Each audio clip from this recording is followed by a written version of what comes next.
बहुत ही खुशी की बात है कि हम सब परमात्मा स्नेही ईश्वर में अगाध श्रद्धा और विश्वास रखने वाले भाई बहन एकत्रित हुए हैं, जो कि अपना बहुत अमूल्य समय निकालकर आप सभी भाई बहन आए हैं। तो आज हम सब जानते भी हैं कि इस कलयुग के कलकाल में जो है इस सृष्टि का अंतिम समय भी कुछ नज़ारे दिखाई भी पड़ने लगे हैं।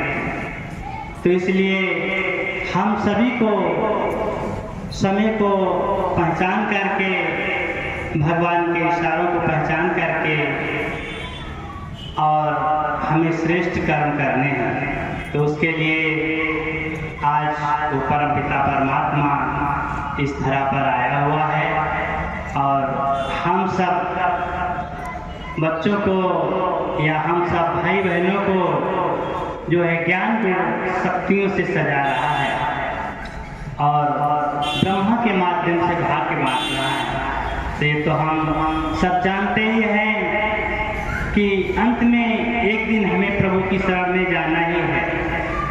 हम आप जानते हैं ये संसार परिवर्तनशील है। हम आप सबसे पहले जैसे एक बच्चा पैदा होता है तो उसका प्यार सबसे ज़्यादा अपनी माँ से होता है। वही बच्चा जब थोड़ा बड़ा हो जाता है, अपने साथियों में खेलने लगता है, तो उसका प्यार परिवर्तित होकर के अपने साथियों में चला जाता है। माँ भले ही उसे बुलाती रहती है, लेकिन क्या है, वो खेल में बिजी रहता है साथियों में। वही बच्चा जब और बड़ा हो जाता है तो उसका प्यार परिवर्तित होकर के अपने गुरु में चला जाता है। माना पढ़ने लिखने लगता है तो उसका प्यार अपने गुरु में, माना टीचर से चला जाता है तो टीचर से उसे विशेष प्यार होता है। वही व्यक्ति पढ़ लिख के जब तैयार हो जाता है, उसकी शादी हो जाती है तो उसका प्यार परिवर्तित होकर के अपनी पत्नी में चला जाता है। तो वही व्यक्ति जब और थोड़ा समय व्यतीत होता है, उसके बच्चे हो जाते हैं तो उसका प्यार परिवर्तित होकर के बच्चों में चला जाता है। तो सबसे ज़्यादा उसका प्यार बच्चों में होता है।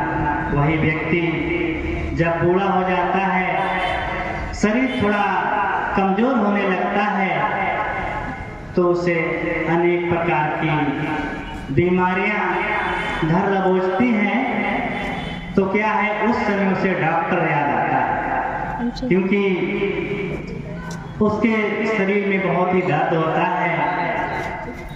तो जब डॉक्टर भी उसकी बीमारी को ठीक नहीं कर पाता है तो डॉक्टर भी कह देता है कि अब तो आपको भगवान ही बचा सकता है, उसकी कृपा ही जो है हो जाए तो आप ठीक हो सकते हो। तो कहने का मतलब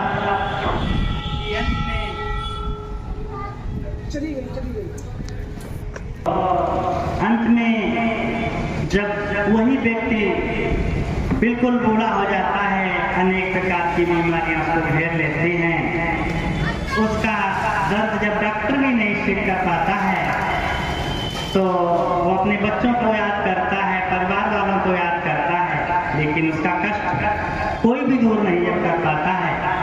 तो अंत में वो प्रभु की शरण में जाता है और कहता है, हे प्रभु, अब तू ही बचा सकता है इस कष्ट से, इस कष्ट को तू ही दूर कर सकता है। तो कहने का मतलब कि हम सभी को अंत में प्रभु की शरण में जाना ही है। तो क्यों ना हम आज से ही थोड़ा थोड़ा समय निकालते चलें। और नहीं कहते हैं कि बूंद बूंद से घड़ा भर जाता है, तो यदि हम थोड़ा भी समय देते चलेंगे, थोड़ा भी समय प्रभु में लगाते चलेंगे, तो हम धीरे धीरे हमारा बहुत ही पुण्य जमा हो जाएगा, ताकि अंत में मुझे पश्चाताप नहीं करना पड़ेगा।